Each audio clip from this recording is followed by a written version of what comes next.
Salut les filles de Jean, bienvenue à la TC House pour la première vidéo de la série et aujourd'hui je vais vous présenter la suite parentale. La suite parentale ça fait de suite grands mots, chambre, salle de bain et dressing, let's go.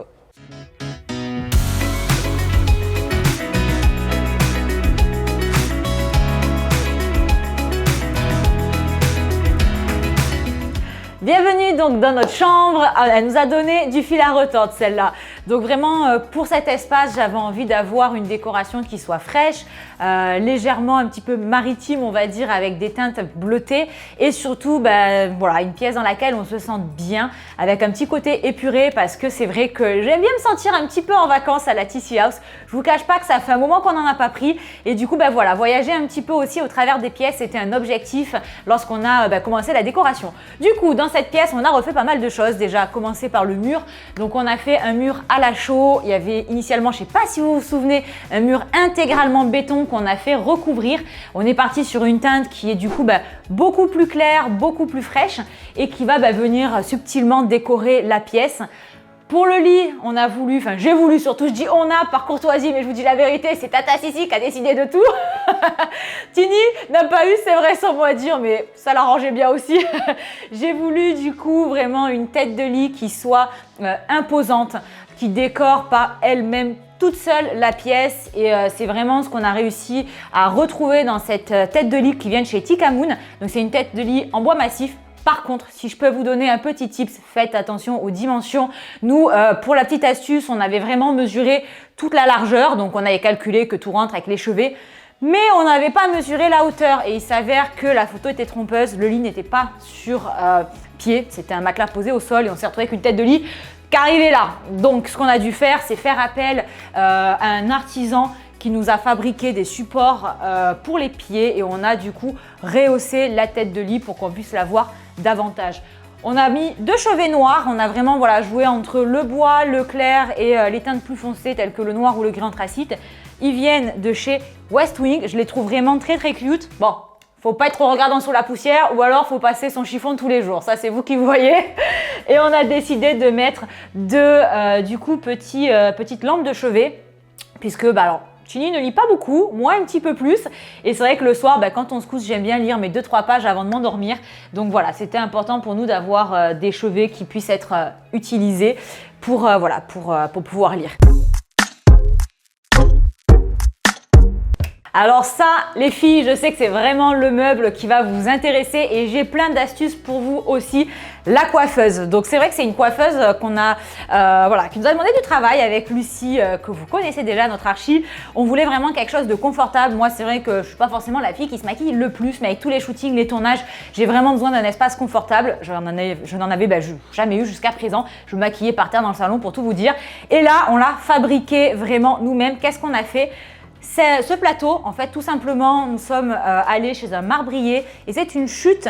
Donc, vous avez des prix préférentiels sur les chutes parce que c'est un petit format et du coup, ça vous permet de construire vous-même votre coiffeuse. On a acheté des pieds également sur Internet qu'on a fait fixer par le marbrier sur du coup le plateau. Et alors, la petite astuce pas chère, vous pouvez compléter avec le meuble de votre choix. Celui-ci vient de chez Ikea. Donc, vous réussissez à faire vraiment une coiffeuse qui en jette, on va pas se le cacher, à moindre coût. Évidemment, j'ai mis un miroir lumineux qui permette de se voir au mieux. Et dernière petite astuce, mais pas des moindres, vous allez voir, intégré une prise sur le plateau qu'on a reliée avec les fils tout simplement derrière à la prise murale. Ça vous permet, quand vous avez un appareil électrique à brancher, de pouvoir l'utiliser directement sur votre coiffeuse et de ne pas avoir forcément des fils qui traînent partout. Donc ça, c'est vraiment ultra pratique. Dernier petit élément de décoration dans la chambre, il s'agit de la commode. Elle vient également de chez Westwing et on l'a choisie assortie au chevet. Initialement, elle devait être blanche, on en avait une autre et finalement, on a interverti avec la deuxième chambre que vous verrez plus tard. Et elle est quand même super design, on y a mis les pyjamas et on a fait un petit coin pratique pour se voir avant de quitter la pièce. On continue donc dans la salle de bain. Donc ça a vraiment été le plus gros chantier de la maison. On a tout cassé, on a tout refait. C'est une salle de bain qui nous a demandé pas mal de fil à retordre. Je vais pas vous le cacher. On a travaillé donc avec Envie de salle de bain qui nous a vraiment accompagnés sur ce projet avec Lucie, notre archi, et on s'est fait plaisir. On avait vraiment envie de quelque chose d'à la fois fonctionnel et chaleureux. Il y avait initialement pas de baignoire. Le réagencement de la salle de bain nous a permis d'en intégrer une et c'est vrai que même si on ne prend pas des bains toutes les 5 minutes, c'est quand même pratique. Voilà, le jour où tu as un chien, des enfants, etc. Donc on s'était dit que c'était nécessaire. On a également intégré une grande douche vitrée. Là, c'est vrai qu'on avait envie de se croire à Bali, je vous le cache pas. C'est mission réussie en tout cas pour nous. Moi qui me douchais dans ma petite baignoire avant, vraiment ça me révolutionne. Donc voilà, on est très très contents. On a fait le choix de mettre tous les éléments en bronze doré. C'est une petite touche qui relève pour moi en tout cas l'ensemble des éléments et qui réchauffe une fois de plus la pièce. Petit tips au sol, on a du parquet entre guillemets puisque c'est en réalité du carrelage. Imitation parquet, ça c'est le top. Vraiment foncé, c'est super bien imité. Tout le monde croit que c'est du parquet. En réalité, ça n'en est pas et ça vous permet de pouvoir mouiller, surtout dans une pièce comme la salle de bain, nettoyer sans aucun souci, ça ne s'abîme pas, ça ne bouge pas. Alors si vous aimez bien en tout cas l'effet bois, foncé. On a également eu un gros travail sur le toilette. Oui, alors ça c'est la minute glamour de la vidéo, le toilette. Il était initialement dans la partie qui est derrière, je vous montre juste après, qui est devenu le dressing. Alors le toilette est en sous-sol ici, il prend sur le dressing exactement et il n'y a pas d'ouverture à l'extérieur. Il n'y a aucun toilette pour l'aération. Et pour agrandir ce dressing, on a décidé de le déplacer et on l'a transféré ici. On a intégré autre astuce. Et aujourd'hui, je suis Madame Astuce. Hein. Vous allez repartir de cette vidéo, genre avec un calepin, avec des notes et tout. Alors, pour éviter d'avoir votre toilette qui avance beaucoup par rapport à votre meuble de salle de bain, puisqu'il y a quand même de grandes chances qu'il soit à côté, hein, ce que je vous conseille, c'est d'encastrer le bloc WC dans la partie de la pièce derrière. Nous, on a un dressing, donc il mange un petit peu sur le dressing, c'est vrai, mais ça vous permet d'avoir vraiment une surface lisse, pas de bloc qui avance et du coup, le toilette qui est caché au maximum. Pour ce qui est de la vasque, on a voulu un effet pierre. Donc, c'est ce qu'on a choisi, blanc, 2 vasques, évidemment, chacun sa vasque. Hein. Ça, c'était indispensable avec Tini et également, on est parti sur des teintes neutres.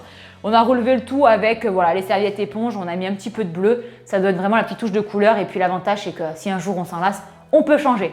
Je vous fais venir maintenant dans la meilleure partie, le dressing.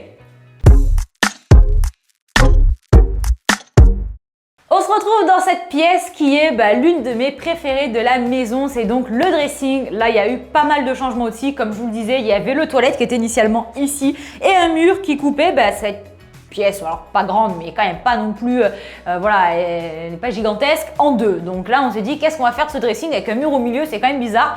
On a tout abattu au maximum, il y a une partie de la cloison qui a été cachée là-dedans dans laquelle il y avait des tuyaux, on n'a pas pu la faire disparaître mais c'est pas grave, elle est encastrée dans cette partie-là et on a voulu vraiment faire un mix de parties transparentes, vitrées et non vitrées. Donc pour la petite astuce, on a camouflé la partie qui contient notamment les vestes et les chaussures. Donc ça, c'est la partie de Tini. J'ai eu de la chance. J'ai eu un petit coup de stress. Je me suis dit, qu'est-ce que tu vas trouver dedans? Je n'étais pas sûre que ce soit rangé, mais Tini est un garçon organisé. Donc ça va. Vous avez, vous voyez, des tiroirs pour pouvoir y ranger vos chaussures. Les vestes, bon, lui, il a mis des chemises et tout ça, hop, on ne voit rien, impeccable. Sur les parties qui sont, un petit peu plus sympathiques, on a décidé d'y mettre des vitres. Des personnes nous ont demandé pourquoi, vous ne mettez juste pas rien du tout. C'est vrai que ça protège quand même les vêtements de la poussière. Moi, j'avais vraiment envie d'avoir quelque chose de fermé puisque dans mon précédent appartement, j'avais des racks et des portants sans protection et les vêtements ils prenaient la poussière, vraiment c'était abusé. Donc là au moins on s'est dit ça protège les vêtements, mais l'avantage c'est qu'on voit quand même ce qu'on a.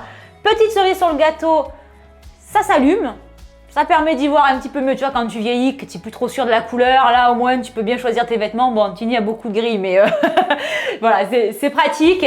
Et on a évidemment aussi intégré pas mal de tiroirs, c'est quand même super pratique pour tout ce qui est shorts, sous-vêtements, chaussettes. Les chaussettes, on en a beaucoup en plus chez Laetitia et on s'est fait un kiff vraiment sur la vitre pour pouvoir y ranger tous nos accessoires. Moi, c'est vrai que j'avais vraiment tout qui était en vrac dans des petites boîtes et tout et j'en oubliais totalement ce que j'avais. Donc là, ça nous permet de se souvenir qu'on a acheté telle paire de lunettes il y a 5 ans, on l'a mis 3 fois, mais elle est encore là.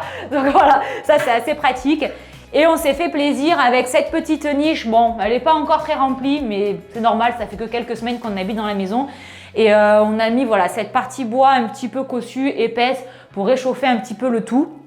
Idem avec le miroir en rotin et en bois. Et on a également mis quelques fleurs séchées pour vraiment apporter cette ambiance un petit peu chaleureuse. Il manque encore un miroir, mais il ne saurait tarder. Donc voilà, premier TC House Tour terminé avec la suite parentale. J'espère en tout cas que cette vidéo vous aura plu, vous aura donné pas mal d'astuces. N'hésitez pas à mettre un petit pouce et à me dire en commentaire si vous kiffez ce style de vidéo parce qu'on en a prévu plein d'autres. On a également plein d'autres pièces évidemment à vous présenter. Je vous les partage petit à petit au fur et à mesure aussi de l'aboutissement des travaux puisque tout n'est pas encore fini dans la TC House. Je vous retrouve très bientôt sur ma chaîne YouTube. Je vous fais plein de gros bisous. Ciao ciao!